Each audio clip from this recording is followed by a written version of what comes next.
Our today's topic is resistance of a system of resistors. अब हमें क्या निकालनी है? रेजिस्टेंस निकालनी है. अभी तक तो हमने क्या देखा? रेजिस्टेंस देखा जब हमारे पास क्या था, एक ही रेजिस्टर था. अब वो क्या कहता है, हमारे पास सिस्टम ऑफ रेजिस्टर्स है. मीन्स अब सिस्टम मतलब हमारे पास बहुत सारे रेजिस्टर्स हैं और वो क्या है, अलग अलग कनेक्टेड हैं. जैसे कोई सीरीज में कनेक्टेड है, कोई पैरेलल में, या फिर उनके कॉम्बिनेशन में, सीरीज एंड पैरेलल के. The resistance of series or parallel combination of resistors or conductors is known as equivalent resistance or effective resistance. अब ये जो आपके बहुत सारे रेजिस्टेंस आपस में कनेक्टेड हैं, ठीक है, जब हम क्या निकालते हैं, उनका फाइनल सम निकाल देते हैं, तो उसको क्या कहते हैं, हम इक्विवेलेंट रेजिस्टेंस कहते हैं या इफेक्टिव रेजिस्टेंस कहते हैं. We shall find the effective resistance और इक्विवेलेंट रेजिस्टेंस ऑफ कंडक्टर और resistor connected in series parallel और कॉम्बिनेशन पैरेलल. अब हमें क्या निकालना है, ये इफेक्टिव रेजिस्टेंस और इक्विवेलेंट रेजिस्टेंस की वैल्यू निकालनी है. ठीक है. अब सबसे पहला जो हमारा केस है वो कौन सा केस आएगा, रेजिस्टर्स कनेक्टेड इन सीरीज. अब जब हमारे जो रेजिस्टर्स हैं वो क्या है, सीरीज में कनेक्टेड हैं. ठीक है. सीरीज का मतलब क्या होगा, सबसे पहले अब हमें ये देखना है कि ये क्या है, हमारा एक रेजिस्टर है. सपोज इसको हमने क्या दे दिया, ए पॉइंट दे दिया. ठीक है. इसका एंड कहाँ ख़त्म हो रहा है, बी पॉइंट पे. जहाँ ए का एंड ख़त्म हो रहा है और दूसरे रजिस्टर का एंड स्टार्ट हो रहा है, यानी R1 की एंडिंग और R2 की स्टार्टिंग, ये दोनों क्या है, सेम है. ठीक है. ऐसे ही जो R2 की एंडिंग है और R3 की starting, that is C point, ये भी सेम है. और ये क्या है, D. इसका मतलब क्या हो गया, जब एक एंड से एक दूसरा एंड, ठीक है. अब ABCD मतलब क्या हो गया, एक की एंडिंग और दूसरे की स्टार्टिंग, एक की एंडिंग दूसरे की स्टार्टिंग. मतलब क्या हो गई, ये हमारे 2 or more resistors और conductors are said to be connected in series if they are connected one after the other. ठीक है. मतलब एक खत्म हो रहा है, दूसरा स्टार्ट हो रहा है, एक खत्म हो रहा है, दूसरा स्टार्ट हो रहा है. ठीक है. और इसमें क्या होगा, आपकी जो करंट, अब सपोज आपका यहाँ से आई करंट गया तो यहाँ पे भी आपका आई करंट होगा, यहाँ पे भी आपका आई करंट होगा, और जो आपका फाइनल करंट आएगा वो भी कितना होगा, आई होगा. ठीक है. कब, जब आप लोगों ने पोटेंशियल कितना दिया, उसमें पोटेंशियल डिफरेंस कितना दिया, V वोल्ट दिया. ठीक है. इसके अक्रॉस. अब हमने क्या देखा कि जब हमारा रेजिस्टर्स सीरीज में कनेक्टेड हैं तो इस केस में आपके जो करंट की वैल्यू आई, ये तो क्या आ गई, सेम आ गई. बट आपका जो वोल्टेज की वैल्यू है, यानी जो आपने वोल्टेज डिफरेंस अप्लाई किया, उसकी वैल्यू क्या आएगी, डिफरेंट आएगी, अलग अलग रेजिस्टर्स के कॉरस्पॉन्डिंग. मीन्स अगर ये आपका रेजिस्टेंस इसकी क्या थी, R1 थी, तो इसके अक्रॉस कितना होगा, V1. इसके अक्रॉस कितना होगा, V2. इसके अक्रॉस कितना होगा, V3 वोल्ट होगा. ठीक है. हमें 2 बातें याद रखनी है. किसके केस में, हमने इसमें 2 बातें क्या देखी कि आपकी जो करंट की वैल्यू है वो हमेशा क्या रहेगी, सीरीज कनेक्शन में सेम रहेगी, बट जो आपका वोल्टेज है उसकी वैल्यू क्या रहेगी, आपकी डिफरेंट रहेगी. ठीक है. इसको हम क्या करेंगे, एक्टिविटी के थ्रू भी देखेंगे. हमें क्या करना है, सबसे पहले हमें क्या करना है, एक हमें इसके लिए की चाहिए, एमीटर चाहिए. एमीटर क्यों चाहिए, हमने लास्ट वीडियोस में देखा था कि ये करंट की वैल्यू को मेजर करता है. और क्या चाहिए, हमें सेल या बैटरी चाहिए. ठीक है. ताकि उसमें वोल्टेज डिफरेंस अप्लाई करके और हम क्या करें, करंट को पास करा सकें उस कंडक्टर में से.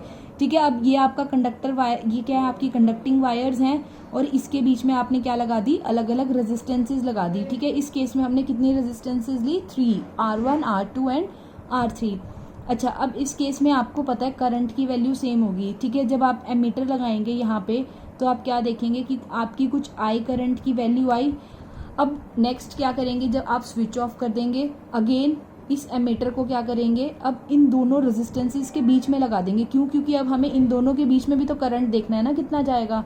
ठीक है. इस केस में भी आप देखेंगे करंट कितना आई होगा. अब क्या करेंगे, सिस्टम को बंद कर देंगे, की को क्लोज कर देंगे. अब यहाँ से हटा के ये कहाँ लगा देंगे, यहाँ लगा देंगे. मीन्स R2 और R3 के बीच में लगा देंगे.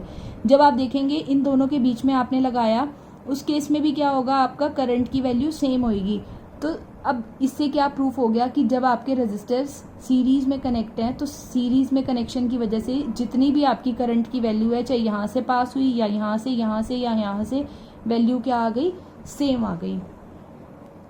नेक्स्ट हम किसके लिए देखेंगे, वोल्ट मीटर के केस के लिए देखेंगे. ठीक है. हमने क्या देखा, जब कनेक्शन सीरीज होता है करंट सेम होता है, हमने प्रूफ किया. अब इस एक्टिविटी में क्या देखेंगे हम कि वोल्ट मीटर यानी आपकी जो वोल्टेज होती है डिफरेंट कनेक्शन डिफरेंट रजिस्टर्स के अकॉर्डिंग डिफरेंट होती है, ठीक है। अब सबसे पहले हम क्या करेंगे, हमने क्या किया, ये हमने एक एंड लिया, ये एंड लिया, यानी तीनों रजिस्टर्स बीच में होंगे, उसके दोनों एंड्स में जब हम क्या लगाएंगे, एक वोल्ट मीटर कनेक्ट करेंगे तो हम क्या देखेंगे कि हमारी कुछ वोल्ट मीटर की वैल्यू आएगी V, ठीक है। अब हमने क्या करना है, इस कनेक्शन को रिमूव करके हमें न्यू कनेक्शन लगाने हैं। इस केस में क्या करेंगे, हम 3 अलग अलग वोल्ट मीटर्स लेंगे और तीनों को 3 अलग अलग रेजिस्टेंसेस के अक्रॉस लगा देंगे, ठीक है।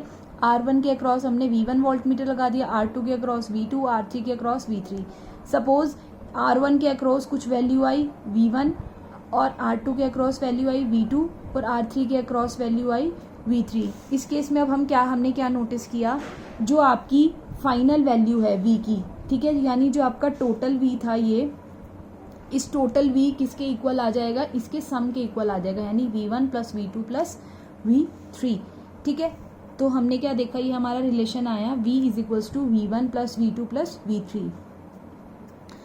अब हम क्या देखेंगे कि हमें क्या निकालना है, रेजिस्टेंस निकालना है, टोटल रेजिस्टेंस यानी इक्विवेलेंट रेजिस्टेंस। इक्विवेलेंट रेजिस्टेंस क्या होता है कि आपका कोई भी सर्किट है, ठीक है, suppose this is your circuit, इसमें जितने रेजिस्टेंस, इस केस में हमने कितने लिए, 3 लिए, ज़रूरी नहीं ये 3 हो सकते हैं, एक से ज़्यादा जितने भी होंगे, तो हमें क्या निकालना होगा, उसका इक्विवेलेंट रेजिस्टेंस निकालना होगा, ठीक है।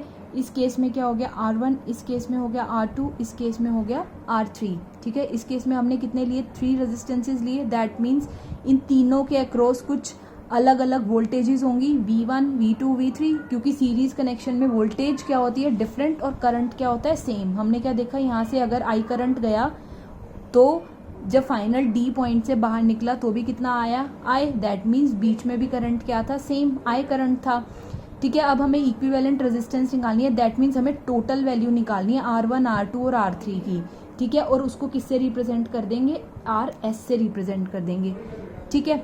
और जो आपकी इक्विवेलेंट रेजिस्टेंस है, हम उसको क्या कहते हैं, इफेक्टिव रेजिस्टेंस भी कहते हैं। अब आपने क्या किया, सर्किट बनाया, हमने सर्किट लिया एक, ठीक है, इसमें क्या लिया, हमने एक सेल लिया या बैटरी लेंगे हम, इसके अक्रॉस क्या हुआ, V वोल्ट अप्लाई कर दिया, 3 रेजिस्टेंस R1, R2, R3, उसके अक्रॉस क्या है, 3 अलग अलग वोल्टेजेस आएंगी, V1, V2, V3, और जो इनका सम होगा, हमने क्या देखा एक्सपेरिमेंट से, हमेशा किसके इक्वल होगा, टोटल V के इक्वल होगा, ठीक है। और करंट की वैल्यू क्या है, सेम है, ठीक है। इस केस में हमने क्या देखा, जो आपकी V की वैल्यू होगी वो किसके इक्वल होगी, V1 plus V2 plus V3। अब हम क्या करेंगे, ओम्स लॉ अप्लाई करेंगे। ओम्स लॉ क्या कहता है, V is equals to IR होता है हमारा, ठीक है। इस केस में हमने देखा कि V क्या है, V1, V2 एंड V3, और R क्या है, R1, R2 और R3, बट करंट क्या है, तीनों में I सेम है। तो 3 रजिस्टर से आपने क्या किया, तीनों के अक्रॉस ओम्स लॉ अप्लाई किया। सबसे पहले हमने क्या किया, जो R1 रजिस्टर था उसके अक्रॉस अप्लाई किया, तो उस केस में क्या हो जाएगा, V1 is equals to IR1। I क्यों लिया, क्योंकि हमने क्या देखा, करंट सेम है, ठीक है। ऐसे ही V2 is equals to IR2, V3 is equals to IR3। अब हम क्या करेंगे, इस इक्वेशन को, जो लास्ट इक्वेशन थी आपकी, that is V is equals to V1 plus V2 plus V3, इसमें पुट कर देंगे इन सारी वैल्यूज़ को, ठीक है। अब V1 कितना है, IR1, इसकी जगह IR1 लिख दिया, और इसकी जगह IR2, और V3 की जगह IR3। I कॉमन है तीनों में, I को कॉमन ले लिया, उसकी जगह क्या लिख दिया, R1 plus R2 plus R3, ठीक है। अब आपको पता है जो आपका इफेक्टिव रेजिस्टेंस होगा वो क्या होता है, V फाइनल, टोटल वोल्ट कितनी थी, V टोटल करंट कितना था, I जो इफेक्टिव रेजिस्टेंस थी हमने वो कितनी ली थी, RS ली थी, ठीक है। अब इसको V को इस इक्वेशन में इस V की वैल्यू को पुट कर देंगे, V कितना है, IRS, इसको यहाँ पुट कर देंगे, IRS is equals to I R1 plus R2 plus R3, ठीक है। दोनों I से I क्या हो जाएंगे, कैंसिल हो जाएंगे, क्योंकि ये I इधर जाएगा या इधर जाएगा, डिवाइड हो जाएंगे, तो ये क्या हो जाएगा, आपका यूनिट दे देगा, 1 दे देगा वैल्यू, ठीक है। तो RS, अब इस केस में आपका इफेक्टिव रेजिस्टेंस कितना हो गया, R1 plus R2 plus R3। ये तो कब था, जब आपके 3 रजिस्टर्स थे। अब सपोज करो आपके 5 रजिस्टर्स हैं, उस केस में आपकी रेजिस्टेंस की वैल्यू कितनी हो जाएगी, R1 plus R2 plus R3 plus R4 plus R5, ठीक है। ऐसे ही अब आपके हमने क्या किया, n number of resistors connect कर दिए सीरीज में, ठीक है। अब हमें नहीं पता कितने होंगे, हमने क्या ले लिया, एक सिंपल ले लिया, ठीक है, एक बेसिक ले लिया हमने कि हमारे पास कितने हैं, n रजिस्टर्स हैं, उस केस में RS की वैल्यू कितनी हो जाएगी, R1 R2 R3 up to कहाँ तक जाएगा, Rn तक जाएगा। और ये उसका एक और मेथड होता है लिखने का, that is summation of I is equals to 1 to n Ri। इसका मतलब क्या हुआ कि I की वैल्यू आपकी कहाँ तक जा रही है, 1 से लेके n तक। हमने यहाँ देखा I की वैल्यू कितनी जा रही है, 1 से लेकर n तक जा रही है। मीन्स I एक बार 1 होगा, एक बार 2, एक बार 3, एक बार 4 और कहाँ तक जाएगी, वो n तक जाएगी। तो हम इस टर्म को ऐसे भी रिप्रेजेंट करते हैं, ठीक है। This shows that the effective resistance of a series combination of resistor is the sum of individual resistances of the resistors in the combination. हमने क्या देखा, जो इस केस में आपकी इफेक्टिव रेजिस्टेंस या इक्विवेलेंट रेजिस्टेंस होएगी वो किसका कॉम्बिनेशन होएगा, किसका कॉम्बिनेशन होएगा, रेजिस्टर्स का। कौन से, सम ऑफ इंडिविजुअल रेजिस्टेंसेज। इस केस में क्या हो जाएगा, अगर आपको क्वेश्चन में दिया है, ठीक है, आपको R1 सपोज 3 ओम दे दिया, ठीक है, क्वेश्चन आया R1 दे दिया 3 ओम और R2 दे दिया आपको 4 ओम, और आपको कहता है आपको क्या निकालनी है, इफेक्टिव रेजिस्टेंस निकालनी है, ठीक है। और आपको बता दिया कि दोनों किस में कनेक्ट है, सीरीज में है। तो आप क्या करोगे, इनको सिंपली ऐड कर दोगे, यानी RS कितना हो जाएगा, अब इस केस में R1 प्लस R2 हो जाएगा। R1 कितना है 3 ओम और R2 कितना है 4 ओम, तो RS कितना हो गया आपका इफेक्टिव 7 ओम हो गया।